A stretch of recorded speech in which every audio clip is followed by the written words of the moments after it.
All right, so this morning, the first half of today, let's just work on stock picker. Now, a lot of people were able to solve this problem, but I'm guessing a lot of people had a lot of issues as well. What we're going to do is I'm going to basically go through start to finish of stock picker, including how to fork, how to clone, how to do all of those things, how to push back up so that I can open a pull request, just as a very thorough review. We're going to talk through the thought process behind stock picker and how we actually get to the solution. And I'm actually just going to do this for all the big O nerds, I'm going to do this in O event. So that we're not doing two different loops and we're not using a bunch of built-ins as well. We're going to try to solve this as basically as possible. With that, if you have any questions, please interrupt me. I may call on a few people to ask a few questions. All right, so I'm here at stock picker. And as of right now, the actual, chat, hold on, let me get the chat open.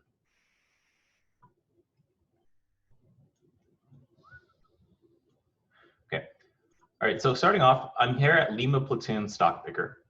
And as I've mentioned before, most of the time, you don't want to be altering or touching the original file.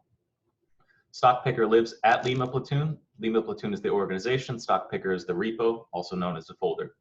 We don't want to write or read anything to stock picker in the case that, in the case somebody messes up, they push up the solution by accident. Now it affects everybody else. So what we're going to do is we're going to fork this over. And let's have Julian. Can you tell me a little bit about what forking actually is? What fork does is it takes the repo that you're forking and it creates a complete copy. It basically clones it to your, instead of Lima Platoon folder stock picker, it'll be your GitHub account and then the same folder name, and then you can clone that to your local machine. So it's a different remote repo than Lima Platoon's repo. So you can make all the changes you want. It doesn't affect Lima Platoon. Good. Yeah, that's pretty much it. So I'm going to hit fork here. I'm going to fork it over to my account, jyoung217. There's going to be this little graphic of a photocopy, and you can see at the top left that it now exists at jyoung217/stock picker instead of Lima Platoon's stock picker. The idea here is I don't want to alter the original, but if I make a photocopy of it, I can do whatever I want. So now at this point, it lives on the web, but I want to clone it down to my machine. So what I'm going to do is I'm going to hit this button, clone to download. It has a URL for Git to use. I'm going to clone it down to my machine. I'm going to switch over real quick.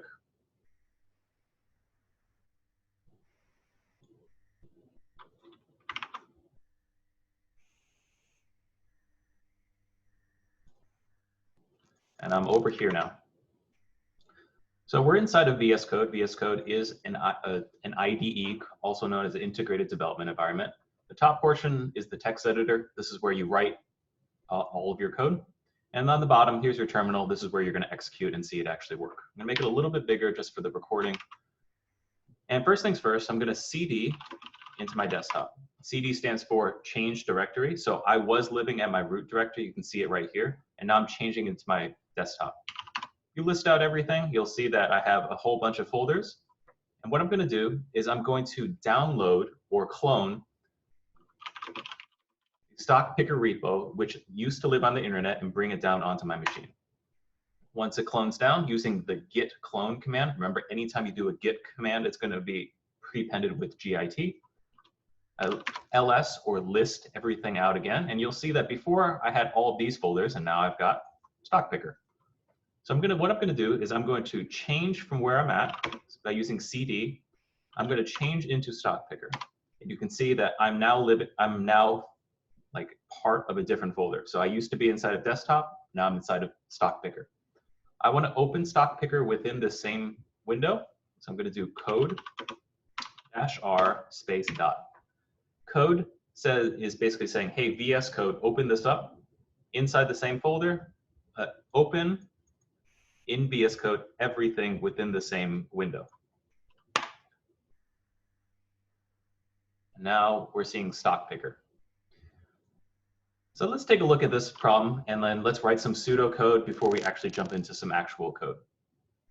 All right, so for stock picker, it's a pretty classic algorithm challenge for most for most technology companies for you to pass before you can move forward. And the idea here is that you have a series of stock prices, and each one of these stock prices, let me just make this a little bit more readable. And each one of these stock prices represent let's say the final price of a given day. And you're trying to figure out, in the past X number of days, which day would I want to buy at and which day would I want to sell at in order to have the highest profit period. So in our case here, we see that it's, if we bought at $3 and we sold at $15, that would be the greatest difference. That would be the days that we actually want to buy.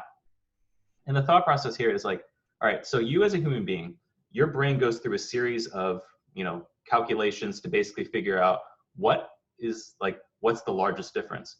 I'm pretty sure if I gave this to you and said like, if you bought on one day and you sold on another day, which day would it be? And you would be able to basically tell 3 and 15 very quickly. Now your brain's really smart, so it's making a lot of assumptions underneath the hood. It's able to connect things that a computer can't connect on its own.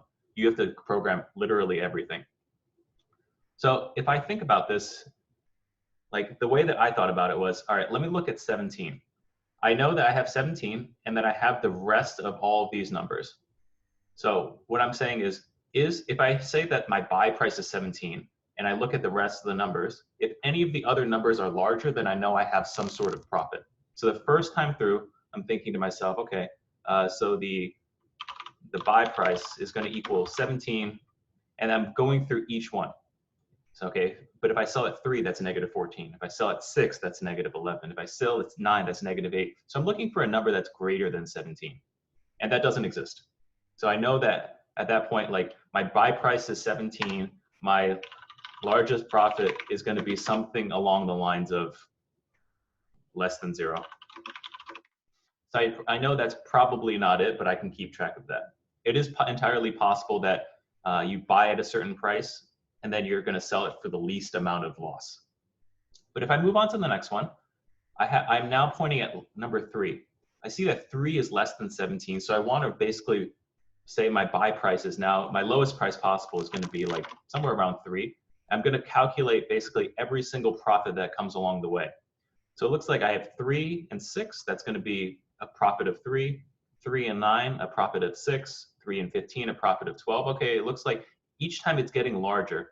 So I need to somehow keep track of the largest profit and the buy price and the indices at the exact same time. So I'm trying to think through what are all the steps that I need? So with that, I kind of want to write a little bit of pseudocode just to get myself started because it's a little bit confusing. So I'm just going to grab this for right now. I'm going to go inside of Python just because we're doing Python for now. This is the very top for myself, just to have a reference.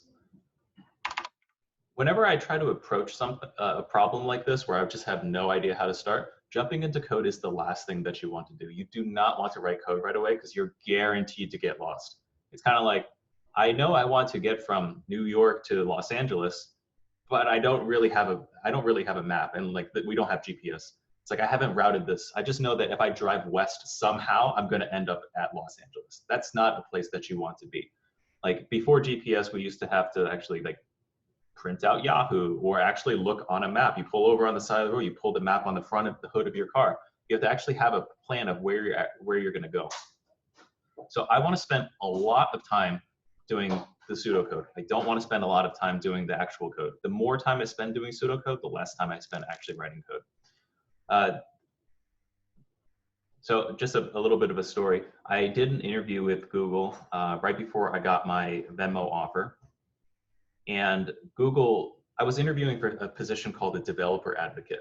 Now, this is a position that's similar to what I'm doing right now. I work as a full-time developer 50% of the time, and the other 50% of the time, I am going out to conferences, I'm writing tutorials, I'm trying to teach people how to use Google technologies. So luckily, the way that the Google interview works is you have an initial phone screen, and this is most companies. You have an initial phone screen. It's about 15 to 30 minutes long.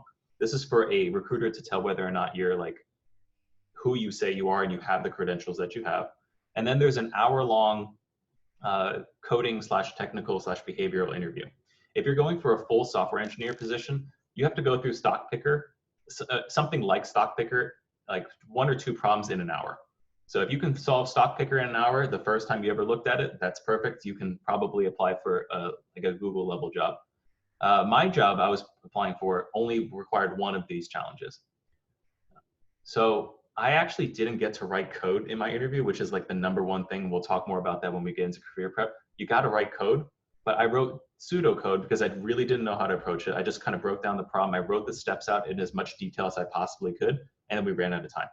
And I was like, well, that's the end of my time with Google. And he goes, actually, no, that's, you know, your pseudocode was so detailed that I know that you know how to solve this problem, and it's just a bunch of syntax to get it actually written in code. So you're going to move on to the next round. So if Google says pseudocode is good enough for them, pseudocode is good enough for everybody. So with this, I know that I have to think through how I'm going to solve this problem, and then I got to write the pseudocode out. So I always like to come out with a big win right off the gate, create a method called picker that takes in an argument called prices. You ever write those like to-do lists where you write something that you've already done just so you can cross it off? Similar concept right over here. So, and what you'll notice about my pseudocode is everything that's all cap is something that I know is going to be like code related. So create a method called picker that takes an argument called prices. So there is a few things I need to keep track of. It looks like I need to keep track of, 1, what's the lowest price that I have so far? I'm going to iterate through each one of these. I know I'm going to like have to look at each one. Which one is the lowest price? I have to keep track of that. What index is that price at? So I have to, maybe I'll create a variable called lowest price and set it to 0, just to begin with, because we don't have anything to begin with. We're going to be set it to 0 because we are comparing each price in prices against lowest price. Makes sense? We're going to say the lowest price to begin with is 0 because we know that any of these numbers is always going to be greater than 0. And we're going to compare each number against the lowest price to see what the lowest price currently is. You can kind of see here that when I get to 3, 3 is greater than 3 is less than 17. So the lowest price would be 3. Once I get over here, the lowest price is 1, and I'm going to reset the lowest price as 1.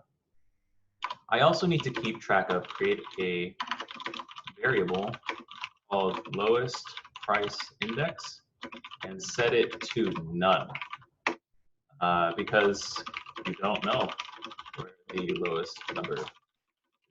lowest price is going to be.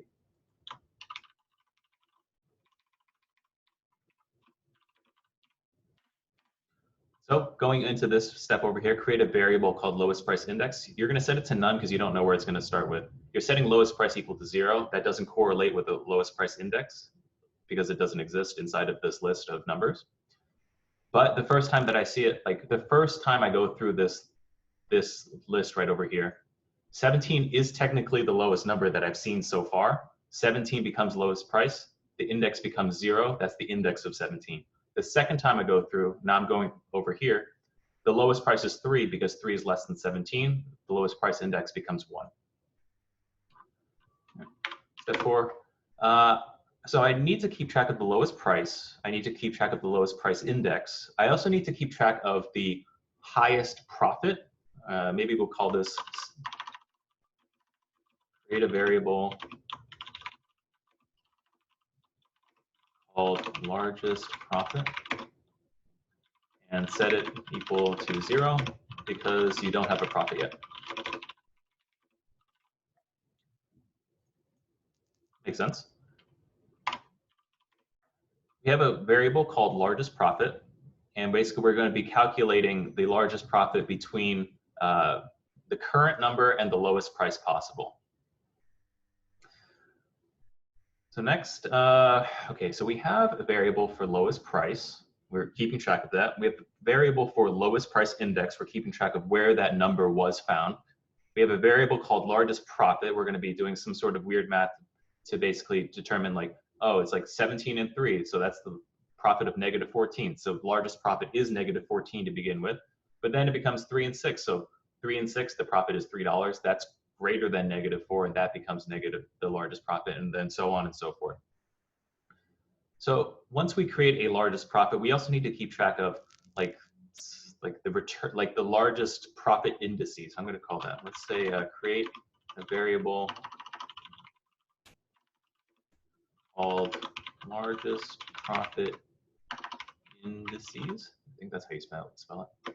And set it to an empty list because you don't have any indices yet. So this is just a setup. I know that I have to have more or less 4 variables, 4 pointers to basically say like keep track of different types of information. I need to know the lowest price. I need to know its index. I need to know the largest profit and the largest profit indices so that I can kind of keep track of that and overwrite it as we go. And now the fun part begins. Loop over prices. And save each price as price. So the first time through, we're starting at 17. Since 17 is technically the first thing in the array, and we don't have a lowest price index yet, we want to say that, let's say if there is no lowest price, because we set it equal to 0 to begin with. So if there is no lowest price,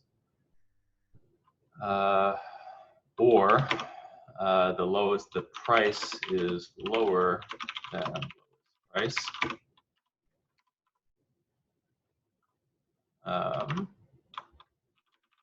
you're technically on a new lowest.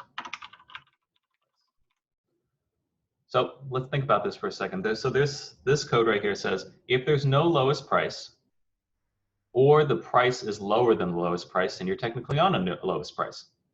My default speaker has changed. Hold on one second. I'm going to do speaker is going to be this one over here. So the first time through, lowest price is technically 0. So that does exist, but that's why I'm adding this extra or statement. Or your price is lower than the lowest price, then you're technically on a new lowest price. So the first time through, lowest price, it does exist, it's 0. If the price is lower than lowest price, then you're technically on a new lowest price. So this doesn't exist quite yet. 17 is greater than lowest price, which is currently set at 0. So we're going to kind of move on to another if statement.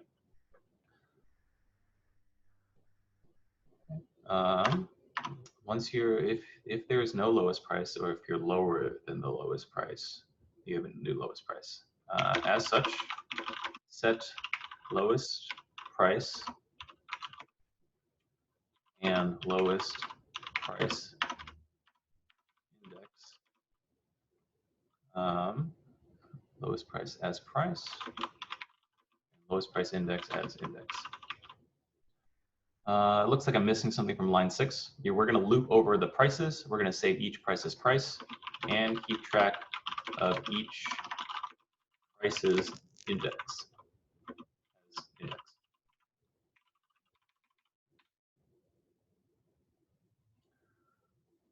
So I want to keep track of both the price itself, as well as the index that we're currently on. That's what I've got here on line 6. So if we have no price, or if the price is lower than lowest price, you're technically on a new lowest price, and you're going to reset lowest price as price and lowest price index as index. Then, if are you in number 2, where you set lowest price equal to 0, so it's set, and 17 is not less than 0. So yep. I think, is that? This one does, it will, the first time through, it will skip this. Okay. Yeah. Okay, you're starting at the second price. Yep. Okay. And then I'm starting the next one. Okay. After this, now we're going to check the profit.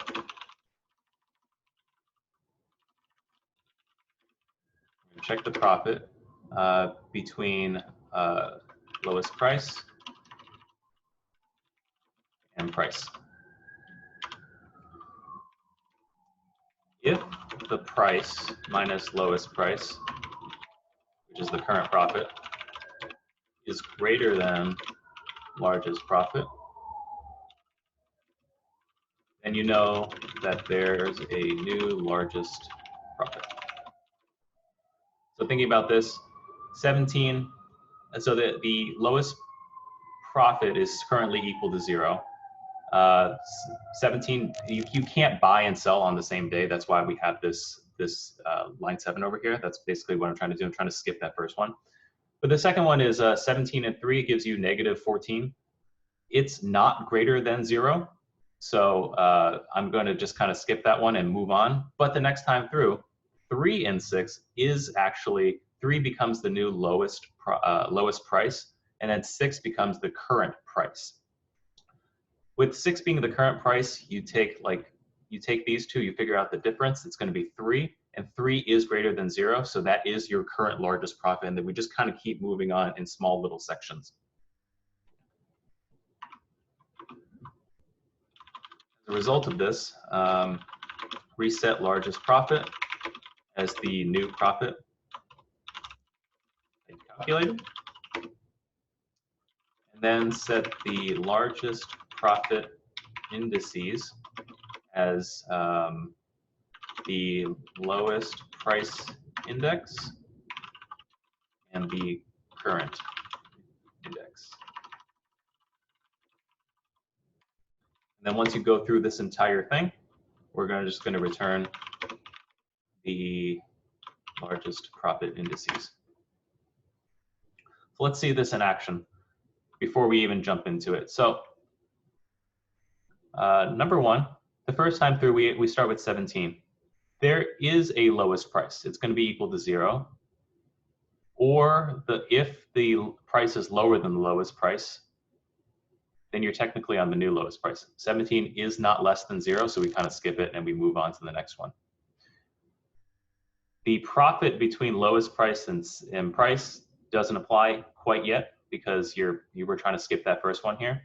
Once we reach the second one, this is 3. So if there is no lowest price, doesn't exist, or if the price is lower than the lowest price, so 3 is less than 0. Whoa, if price is lower than lowest price. Lowest price. If you set your on line 2 or statement 2 in your pseudocode, if you set that to none, that might alleviate it, because that would also, when you go back to line 7, is when you'd first assign the lowest price to equal 17. You could also say if your lowest price is 0, because you could assume that, you know, the price will never be 0. There'll be a cost something. Mm-hmm. So you can say if it's 0 or it's lower.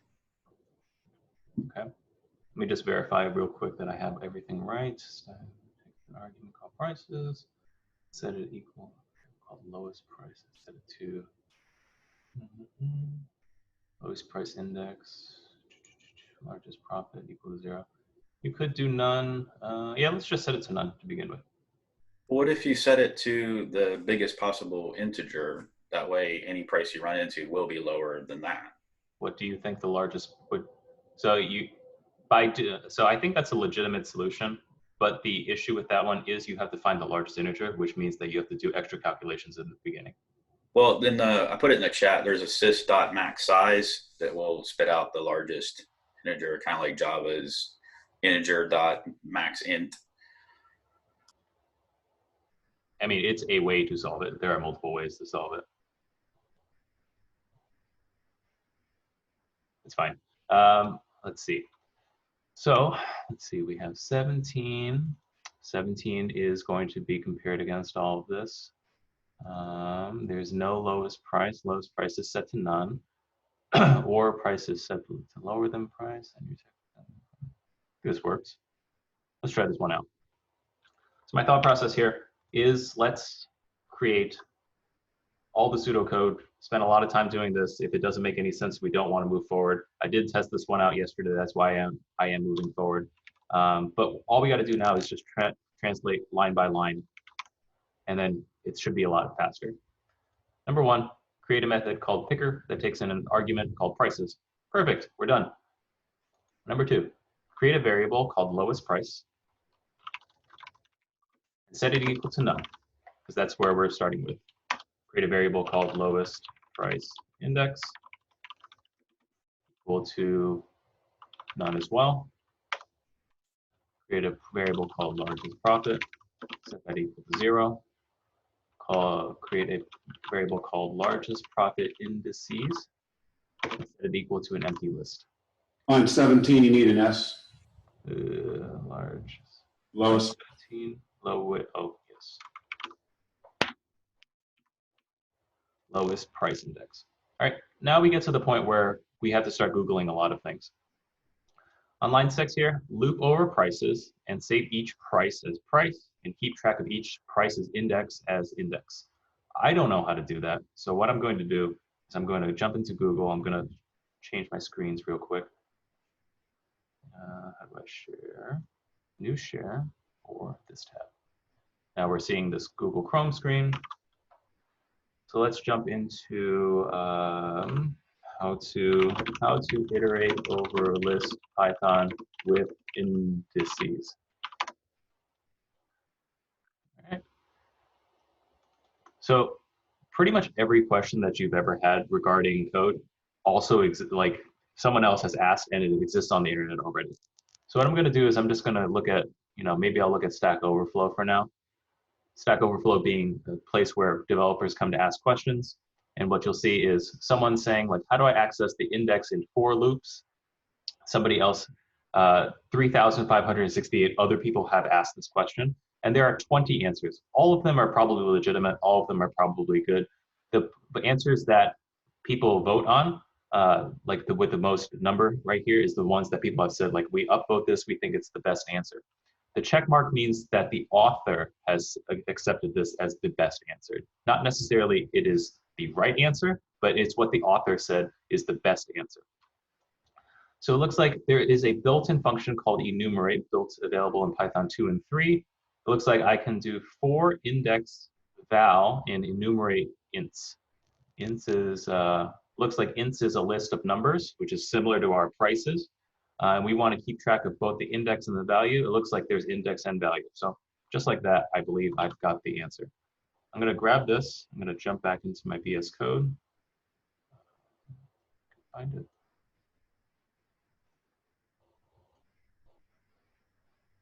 I can't tell which one I have open.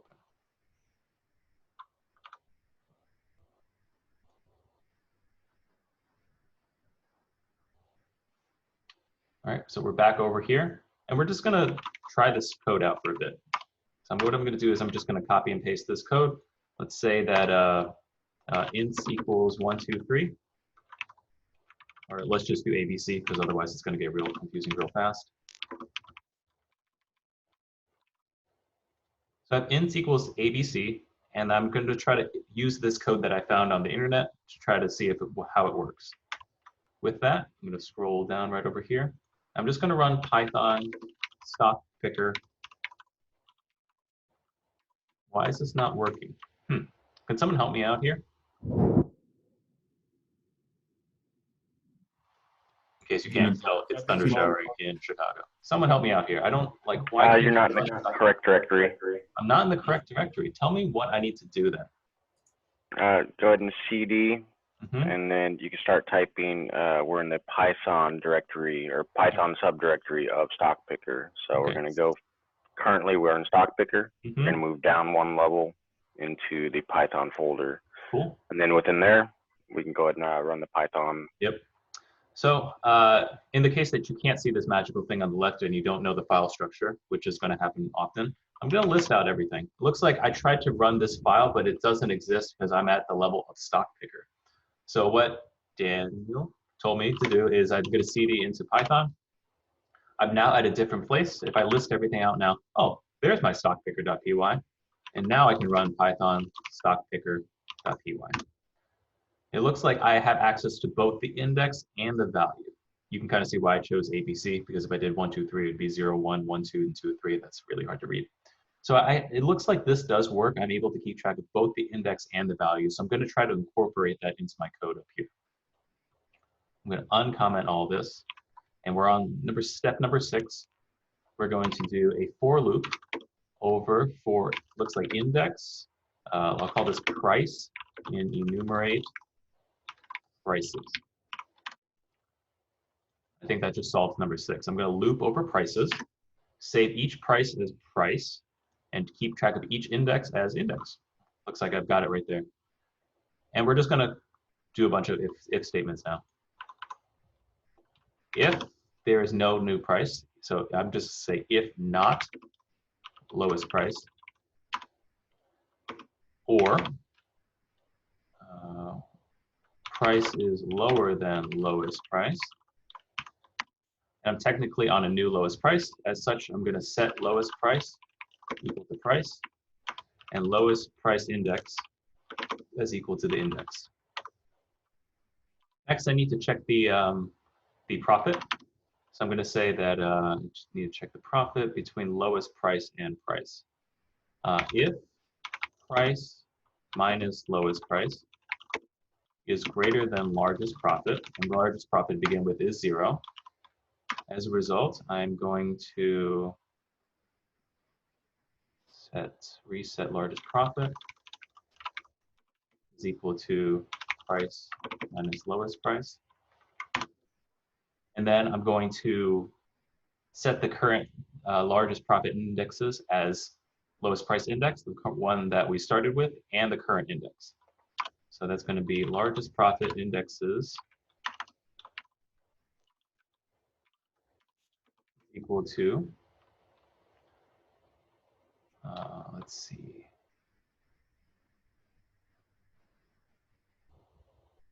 Wouldn't it be the price index? Yep. Or, sorry, just index. Index and, no, this is the current index and the lowest price index. Right.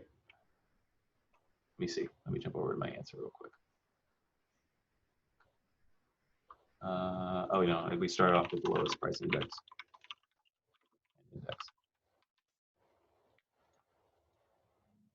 Okay. And then finally, at the very bottom, I'm just going to return largest profit indexes. So we spent a lot of time going through all the pseudocode and very little time actually going through this code over here. Let's check the solution and see if it works. We have stockpicker.py. Looks like this is all in unit test. This is all in what's called driver code, and I want to rewrite this in unit test. I just chose somebody's code from the pull request, and I just copied it over. We're importing unit test, which is a library, which we're going to talk a little bit more about today. From the stock picker file, we're going to import the picker function. So inside of stock picker, there is a picker function. And we're going to set up a bunch of test cases.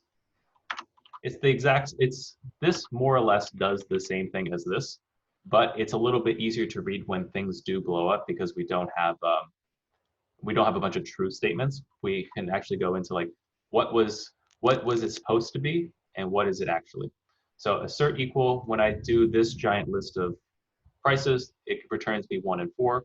This giant list of prices, we can see right away that 3 is probably the lowest thing that we're going to buy at, and this 18 over here is going to give me that like a profit of 15, so it's going to return me 0 and 4. Same thing over here. We see that 1 is a pretty low number, and it looks like there's no lower numbers than 1, and 19 is the greatest number that comes after 1, so it's 0 and 8, and this final case over here. With that, let's give it a shot. Let's run Python stock picker spec. I think spec is Ruby, but it does work. And it looks like we ran one test. It ran through these 4 test cases, and it did work. This is what I mean by unit test is better than this, because when I run it again, I just get a bunch of truths. Cool, that's fine. Now let me change it back. Let me do 2 and 4. Let me just mess something up by accident. When this blows up over here, it gives me much more detail of what's actually going wrong. It says that your assertion is different. The lists that you have are different. 1 and 4, which is what was returned first over here, does not equal 2 and 4. This is much more descriptive than if I were to change it back to this, and I change this just to 2 and 4. Run the thing, and it says false, true, true, true. False, true, true, true is fine, but you're not going to be able to tell actually what went wrong. By having it in these unit tests over here, you're able to tell exactly what went wrong. So let me.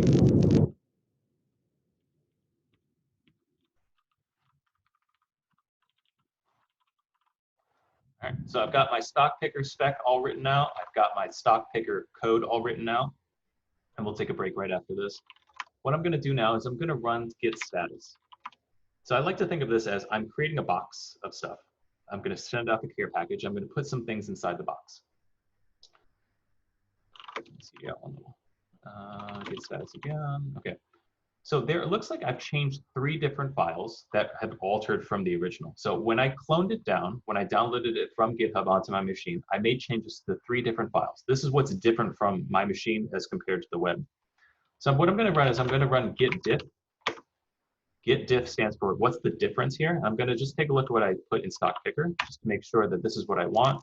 All right, it looks like I have a whole bunch of pseudocode. That's okay. And I wrote all this code inside of here. Cool, that's what I expect. Let me clear the screen. Git status again to see what changed, what's different from the first time that I cloned it down. I'm going to run git diff on this second one, so I'm going to just double click, copy and paste. It looks like I've rewrote this inside of unit tests. Is this what I want? The red stuff is the things that I've deleted. The green stuff is the things that I've added. Yeah, it makes sense. That looks like what I want. Git status again. It looks like there's a readme. All right, so I'm going to do git diff readme. I don't know what I changed here. I don't think I want this. So what I'm going to do is I'm going to more or less just choose the things that I want to add instead of doing git add space dot. I only want to add the stock picker and the stock picker spec. So I can do git add. I'm going to do stock picker. And I don't want to type this twice. This is annoying. So what I'm going to do is I'm just going to do git add Python stock picker. And what you'll notice is stock picker and stock picker spec have the first few characters are all the same. So I'm just going to do git add stock picker with a star. When I get git status again, you'll see that 2 things were added in 1 line, which is kind of nice. And now I want to add myself a little bit of a commit message. This is a descriptive message that basically says, what did you do during this particular commit? So I'm going to say, solve this in Python. I'm just going to say that. Now, when I run git status again, you'll see that when I first committed it, it says I changed 2 files, I added 42 things, and I deleted 9 things, and now I'm ready to push this one up. So what did we do? We ran git status to see what we changed. We added a few things to your care package. We added things to a particular box. We sealed it shut with git commit, and we put a little message on it saying, like, this is what we did during this particular time. And now I'm going to git push origin master. Now, I'm going to push this to master because this is a forked branch. And now what git push does is it, instead of, remember we did git clone earlier, that downloads it to my computer. Git push uploads it to the web. If I jump back over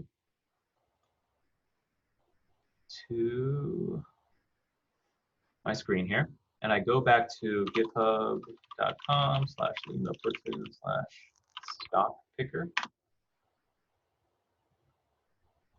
I do have a forked one of this, so it doesn't live at Lima Platoon anymore. It lives at my particular user.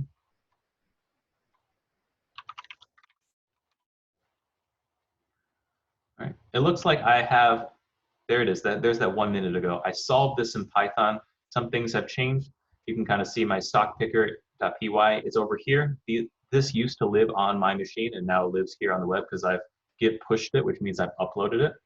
And I'm saying like, okay, I think this is good enough. I think this is what I want to push into master. So what I'm going to do is I'm going to click on this pull requests tab. And what a pull request does, it says, my code that I've written that lives on a particular, like at a different location, has stuff that is different from the original master. I think it's good enough to actually merge in. So I want to create a pull request for you to review it. And if you think it's good, then we can merge it in. So I'm going to hit new pull request. And I'm going to be comparing it from JYoung2 on 7 stock pickers master to Lima Platoon stock pickers master. When I create this pull request here, you can kind of see that before there were 9, and now there are 10 pull requests. So if you ever want to see my solution, it is over here. There it is, solve this in Python. When you click on this, you can kind of see, hey, he's changed 40 things, 7 of them are, and deleted 7 of them. This is John's code that he did for stock picker.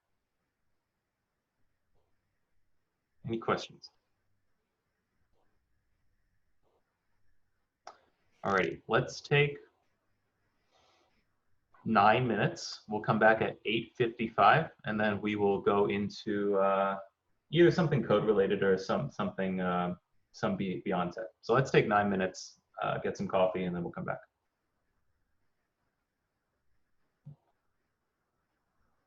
Hey, John, real quick, I had a question about enumerate.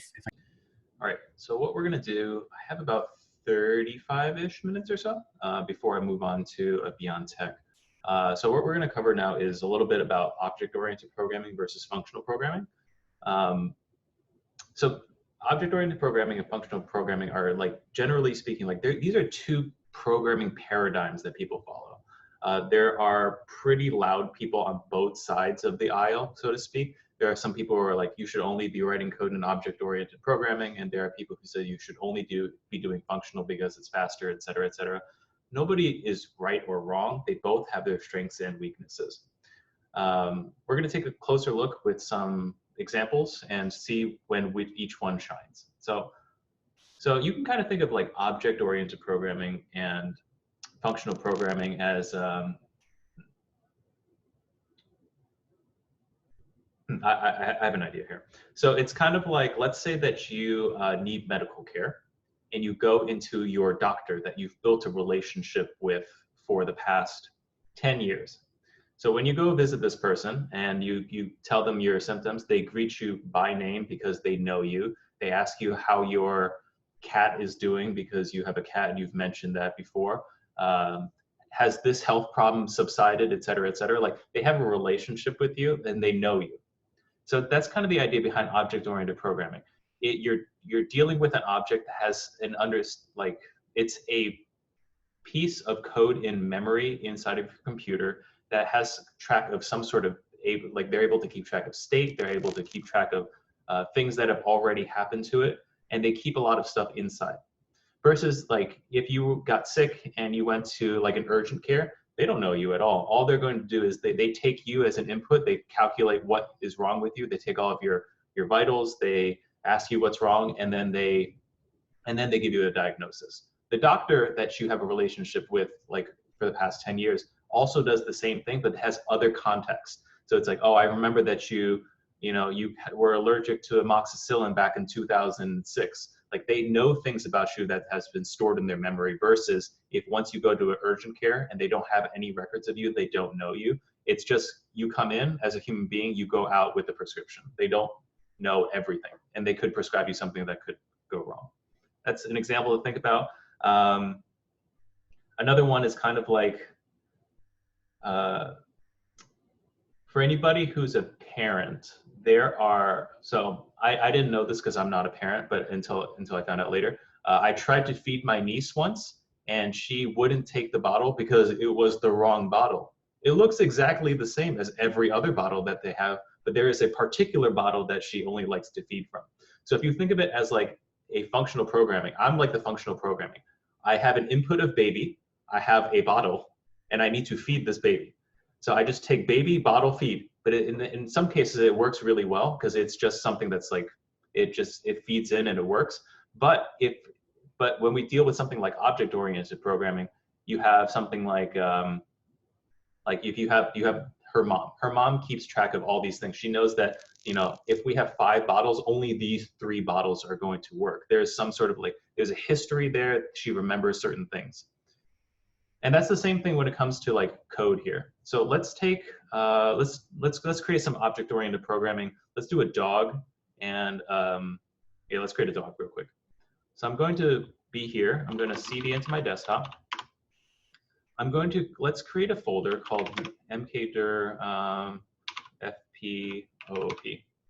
mkdir stands for make directory. So I'm creating a folder on my desktop called fp-oop, functional programming and object-oriented programming. When I list everything out, you can see there's that FP versus OOP. So I'm going to change from where I'm at to FP-OOP, tab to complete, and then now I'm living over here. I'm going to do code-r space dot. It opens up that folder within here.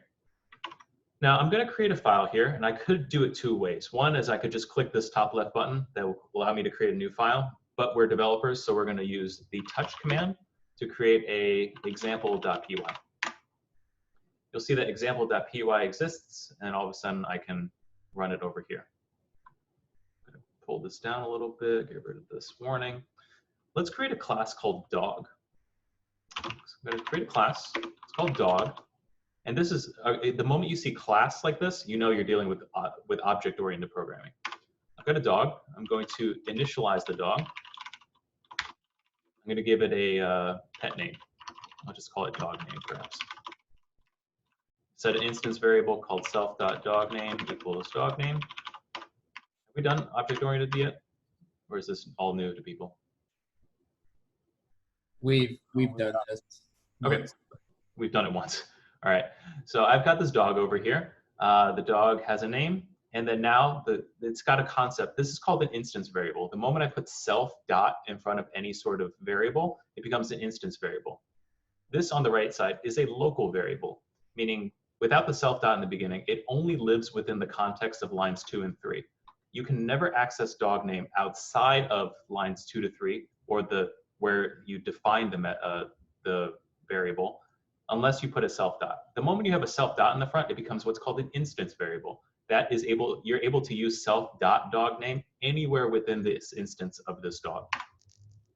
So let's say that the dog is able to, I was watching Breaking Bad last night, so say my name. Let's pretend the dog is able to speak, and it doesn't take any arguments, and then it's just going to print out F string for interpolation. Bark, my name is self.dogname. And let's see if this works. So we're going to say John's dog, and I'm going to pass in, my dog's name is Lucky, and I'm just going to say John's dog dot say my name. This is an example of object-oriented programming. I've got this class called dog, and each one of these dogs has, you can think of the dog, this capital D dog, as a noun, and every single one of these things that are passed in are attributes or adjectives to describe the noun, and each dog noun has verbs or actions that it can take. These are called methods. So the dog has an attribute or an adjective, something to describe it, called a name, like a dog name. And then it is able to do this verb called say my name. So I create John's dog and I instantiate a new dog instance, and I'm passing in Lucky as the dog name. Once it's passed in, I'm creating an instance variable called self.dogname, which I'm able to use this variable in any other method as you're seeing just here on line 6. Once dog name, like on the right side of the equal sign, once line 2 and 3 execute, it disappears. It's no longer in use. You can't keep track of it anymore. So that's why I'm setting it equal to self.dogname over here. So I do John's dog equals dog with Lucky, and I'm telling John's dog to say my name. Pretty simple to run. Python example.py, bark, my name is Lucky, because once I instantiate the dog and I tell the dog to say the name, it runs line 6, and it says bark, my name is self.dogname, which I've described on line 3. The good parts about this, about object-oriented programming, is that this particular dog over here keeps track of its own name, and it keeps track of its own methods. So there's this concept of state, and like it lives inside of memory. It knows stuff about itself. This is good. I like this. Let's say that I want to make this dog change its name. So let's say change my name. The self in the front over here tells Python that this is an instance method. So it's a method for each individual instance of a dog. Let's say this dog in particular is also able to change its name. So I'm going to say new name. And I'm going to say self.name, dog name, equal to new name. I've created a dog. The dog's name is Lucky. I tell the dog to say its name. And I'm going to just say John's dog. Let's say John's dog becomes somebody else's dog, or I don't like the name Lucky anymore. I'm going to change the name to Unlucky. And if I tell John's dog to say the name again, it says bark my name is Lucky, and then bark my name is Unlucky. So I've got this concept of dog. It's a noun. A noun has adjectives or attributes to describe it. That's these self dots, these instance variables here. And I've got methods or verbs that this noun can do. So I've got dog, it can say its name, it can change the name, and then it says its name again. This concept of dog here keeps track of dog name and keeps track of say my name and keeps track of change my name. Let's do the exact same thing inside of functional programming. So I'm going to highlight this whole thing, hold down the command key, /, and then we're going to comment out everything.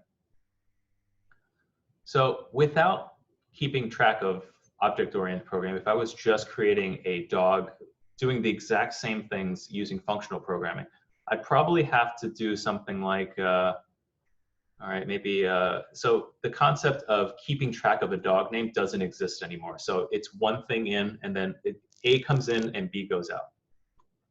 With that, let's say that we have def say my name in functional programming. You don't need a self in front of it because it's not part of a class. But you are going to need to pass in the entire dog info inside of there. And you're going to say print, same thing as before, bark, my name is, we're going to have to do dog info, and then you're going to have to access like dog name. And let's say that dog info is, let's say, John's dog FP is equal to dog name. You'll notice that when I instantiate my dog using functional programming, I'm not creating an instance of dog, I'm just creating a dictionary. And that's all I'm doing right over here. So this particular dictionary keeps track of the dog name.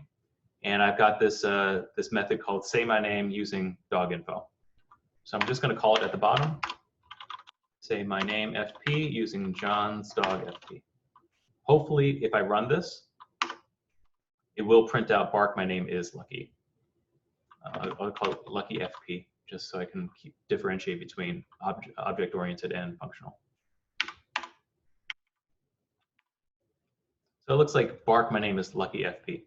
It looks a little bit different. You know, before we were able to instantiate a dog, we were able to give the dog a name, and then the dog instance itself, John's dog, was able to keep track of the dog name. So when you called say my name, you don't have to pass anything in.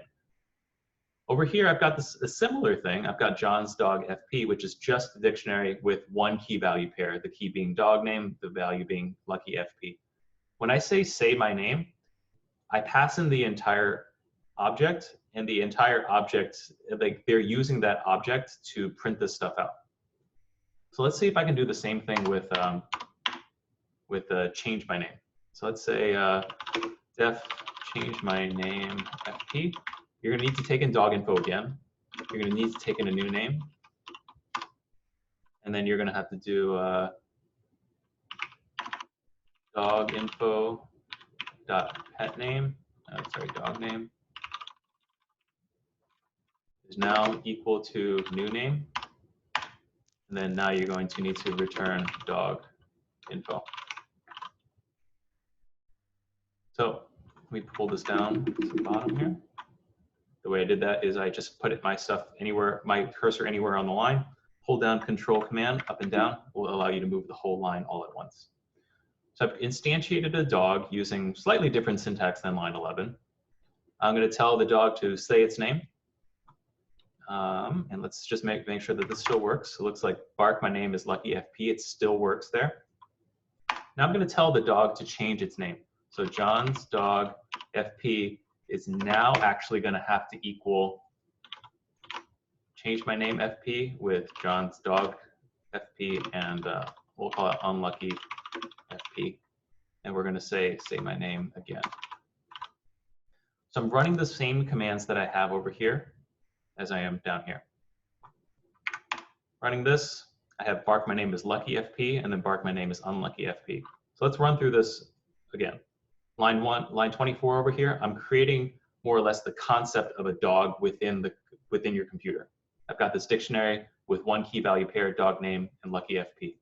I tell my computer to say, like, say my name FP with this particular information. So it uses the information, it reads it, and it says bark my name is, and then they grab the dog name from that dog info. Then what I'm going to do is I'm going to change the name. But since it doesn't alter the original thing, I'm going to say John's dog FP is equal to the output of whatever this is. So change my name FP takes in some dictionary of info. In my case, it's going to be John's dog FP, found on line 24, and a new name, which is unlucky FP. What I'm doing inside of here is I'm taking the info, I'm changing the dog name from what it was into the new name, and then I'm returning that out, and I'm overwriting the original, and I'm telling it again to say my name. This does the exact same thing as up here. One of them will likely make more sense to you. If I run them all at the same time, you'll see it does exactly the same thing. I personally think that this is easier to understand in the sense that, like, I don't need to keep track of my original object and then pass in, these are what's called pure functions. Like they operate anywhere. Say my name only operates within dog, and that's like one of the drawbacks. I think it's easier to just have this idea of, like, here's a noun. The noun has attributes or adjectives to describe it, has methods that it can do, and it keeps track of certain information within the class. Functional programming is fine. This is, this works. This is, this works. I kind of get it.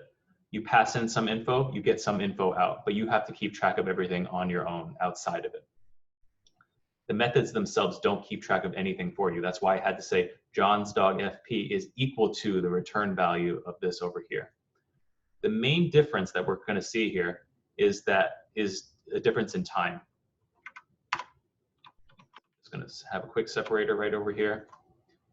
This, because you have to keep the track of, since you have to instantiate the dog, and the dog needs to keep track of variables and keep track of methods within it, this takes up more memory and is ultimately slower than using this stuff down here. And with that, let me introduce this concept of Python libraries. And change my screen real quick to this one.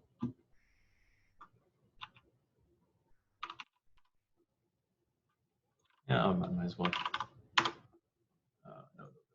What is it? NPM.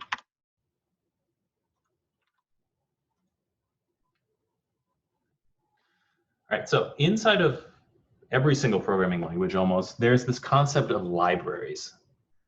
Libraries are basically tens of thousands of lines of code that somebody wrote ahead of time that they put inside of a package that you can import into your code.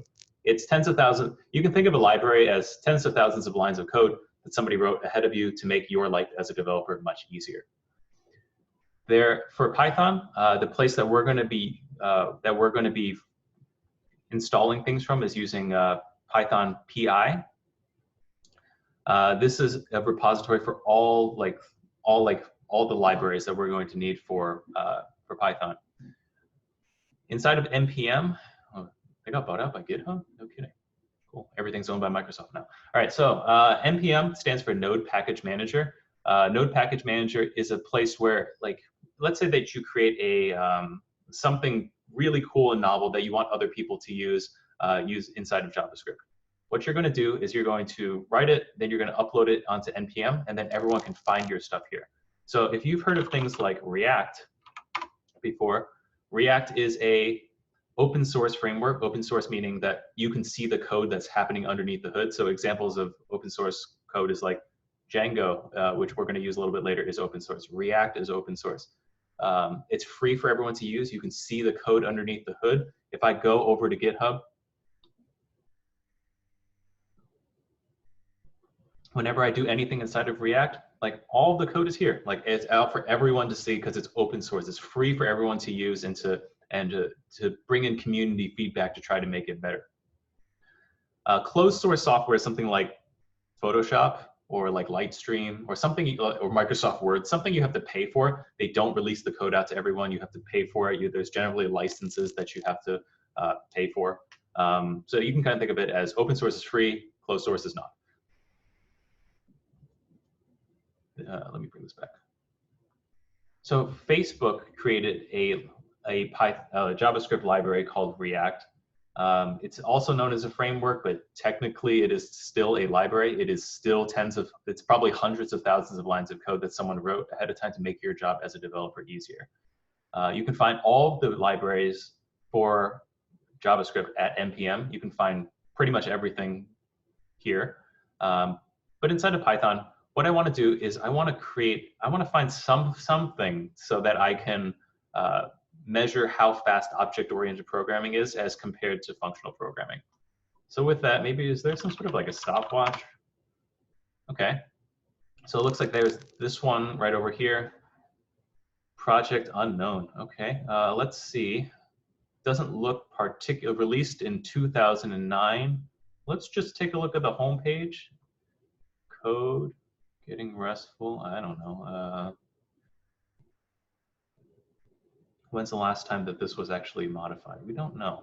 So let's take a look at release history. Oh, it looks like it's only been updated 11 years ago. So this is probably not something that we want to use. Let's take a look at other things. Maybe there's another stopwatch that we can use. Let's do date last updated. Looks like there's a whole bunch of stuff. But the idea here is if you type in something that you want up at the top right over here, there's most likely a package or a library that already exists for you to use. And all of these are examples of different libraries, tens of thousands of lines of code that someone wrote to make your life easier. So if I just look for Python library stopwatch, it looks like there is a stopwatch.py. This is where I was trying to get to a little bit earlier. It looks like it was released in 2018. And it looks like it is on PyPy, so it is like a legitimate library. So it looks like it's a small, simple tool watch, stopwatch for Python, no dependencies, cool. Let's jump over to the home page here. This should bring me over to GitHub. All right, so it looks like stopwatch.py. Looks like it's pretty simple to use. I can just run pip install. Pip is what we're going to be using to install libraries. So we can install stopwatch.py, and it's pretty simple to use. From the stopwatch library, import stopwatch the class. I'm going to create a new stopwatch. I'm going to stop it over here, and I'm going to take a look at what the duration is in a friendly duration string. So I'm just going to grab this whole thing. Share a different screen. Back over here. All right, I'm just going to dump this at the very top and then kind of figure out how to use it. Luckily, yesterday, I actually installed stopwatch, but just in case. All right, this next section might not make sense to some people, and that's totally okay. What I'm going to do is I'm going to create a virtual environment because my machine is all sorts of messed up with Python. You don't need to know this until week like 8. So don't worry too much about it, and I'm just going to activate it.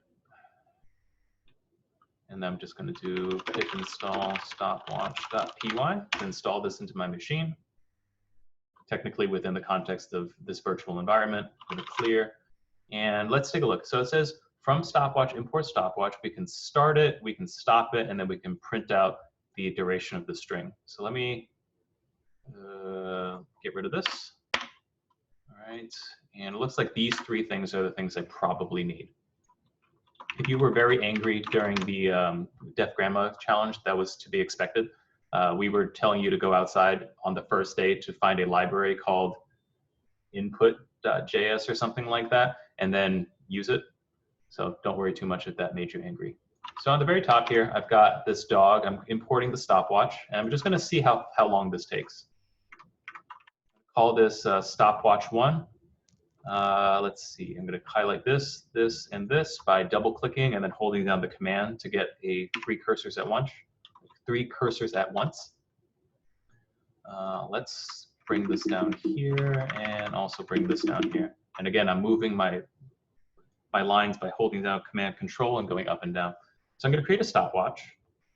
I'm going to run through this code, and I'm going to stop the stopwatch and basically say, like, how long did this take to run? When I run python example.py, I forgot to print. Let me comment out all this. And I'll just keep it, it's fine.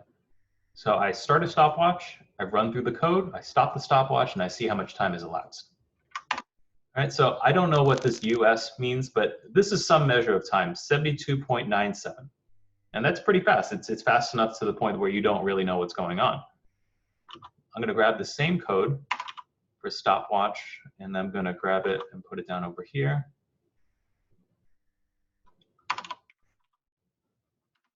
I'm gonna call this stopwatch 2. I'm gonna highlight stopwatch 1, Command D to have multiple cursors so I don't have to do it multiple times. Stopwatch 2, I'm creating a stopwatch. I'm gonna stop it, and I'm gonna print out the stringified version.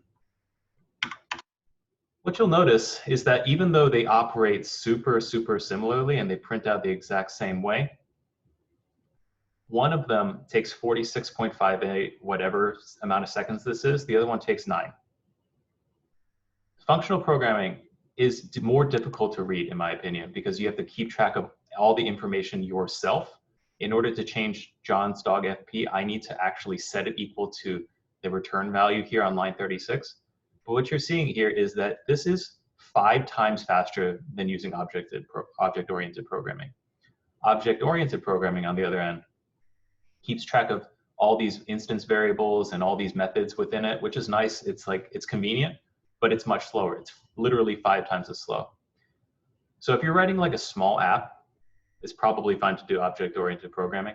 If you're writing huge apps, we're talking about like Facebook level things. If you're using object-oriented programming, you're probably going to have some sort of issues when it comes to runtime, because this just, you can see it just in this tiny little program alone, one of them is 5 times faster than the other.